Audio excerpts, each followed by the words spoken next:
It's important to understand your brushes to help you become a better miniature painter. The brush is a common tool in our hobby, obviously, but it's not exactly a common tool every single human being picks up in this day and age, because we're normally used to using a ballpoint pen or a pencil. So when you're starting in the hobby, commonality is you would think you would use their brush the same way you would use your pen. In this episode of Hobby MoPro, I'll show you why these two things are totally two different entire animals altogether and how it could help you become a better miniature painter. So first part, we gotta understand the parts of our brush. Well, I'm not an expert at brush handling or brush making, but there are just a few parts of the brush that I as a miniature painter always concern myself with to make sure, one, I save money by maintaining my brushes, and two, I actually paint more efficiently when I understand how to load and use brushes altogether. The first part I want to point out is the tip of the paintbrush, the belly of the paintbrush, and the ferrule. So these few parts of the brush are what I'll be focusing on and what I really concern myself with in miniature painting. So starting with the ferrule is the metal bit that holds the glue, which then connects the bristles to the rest of the brush. And the reason why I want to point this out or focus on this part is that when you get paint inside the ferrule or in that area in between the belly and the ferrule, chances are paint gets deeper inside the bristles, it's harder to clean out, and when it dries up, it becomes chunks of paint that get trapped inside the core of the belly or the core of the bristles. And that's why you have brushes that look like this. So you can see like this is not as banged up as my normal banged up brush. Because there's chunks of paint in the core of the bristles of the brush, it makes it hard for the bristles to go back into their pointed shape. But if your bristles are like this, and my head is the paint, the bristles interrupt, or the dried up paint interrupt the bristles and they sort of flesh out, and it's harder for you to maintain a point in that brush. So moving on to the belly part of the brush, it's a belly because it's the reservoir of your water and your paint. That's basically where all the pigment and paint and water and whatnot is stored as you use your brush.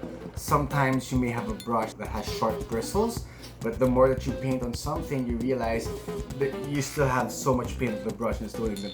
That means the belly of your brush can store a lot of paint. So when you're sort of looking into better quality brushes, don't just look for brushes that have a fine tip, but brushes that can have a fatter belly. Meaning the fatter the belly, the less time you're going back and forth transferring from model to refilling paint on your palette.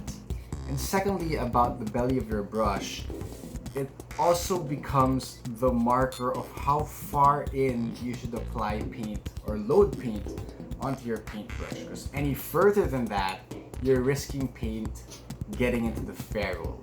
But usually the belly is maybe around 2/3 of the brush from the point going downwards or going closer to the stem of the brush. In this clip here, you sort of see that when I load my paintbrush, I only load tip to belly and make sure that the paint doesn't seep into the ferrule. And since we're talking about your reservoir, the amount of paint your brush can hold, let's talk about the ways you can load your brush and how that affects your painting.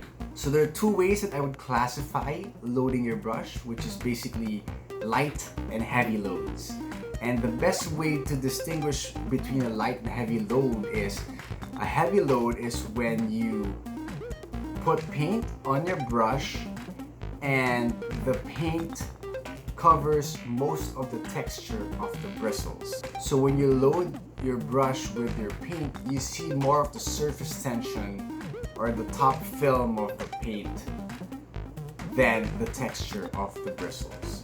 And that heavy load affects both the control and also the amount of coverage you get on the brush. So in this demonstration, you'll see I'll be using the same type of brush for both types of loading of paint.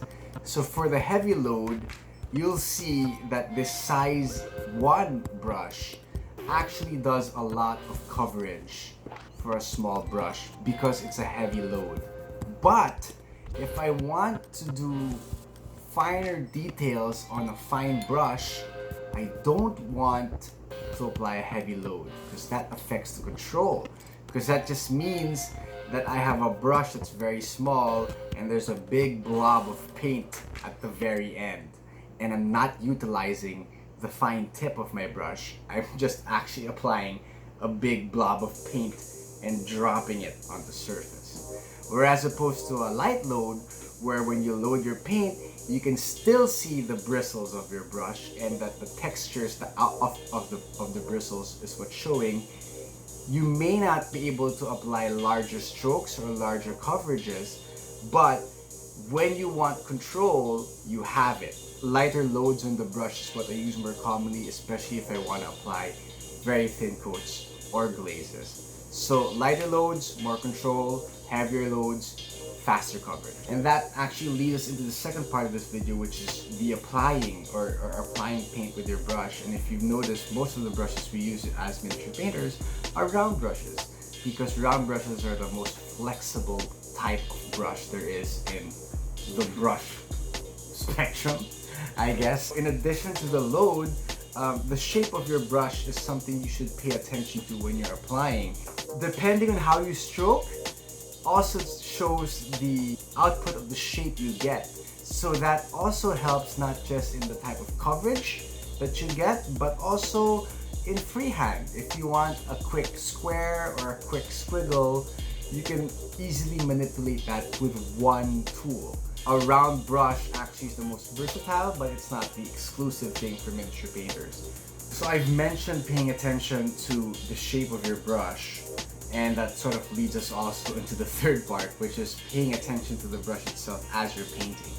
Commonly, we're always focused on the miniature itself, but we should never forget to look at our brush every now and then, because sometimes when we're painting and we just keep on looking at the place we're applying on, we don't see which sides of the bristles still have paint and which sides don't have paint. So we could be applying paint on one side of the bristles or one side of the tip for a very long time, and we can see that we're applying less and less paint. So commonly we go back to our paint palette and refill it. But what you can actually do is you just turn your brush over, because when you realize the other side hasn't been touching surfaces of your model, and you actually prolong the longevity of the paint on your brush. And that just saves you the trip back and forth.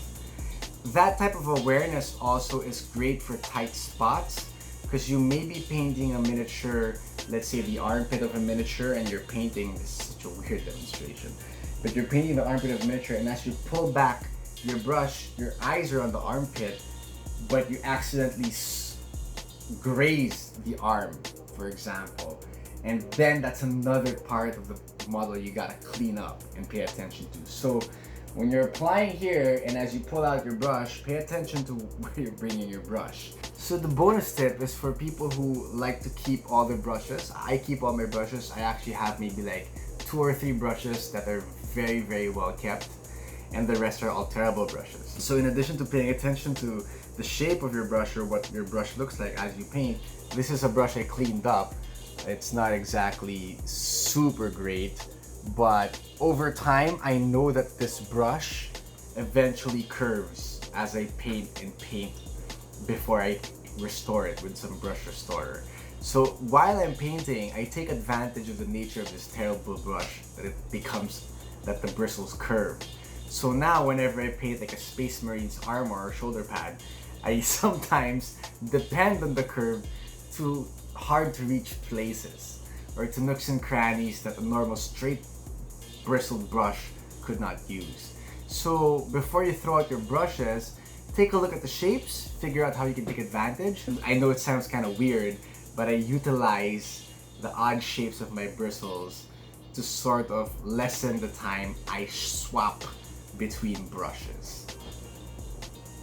In the future, I'll be focusing more in depth on brush techniques that will sort of improve how you can do edge highlighting if you're a Games Workshop fan or if you just love doing heavy metal style.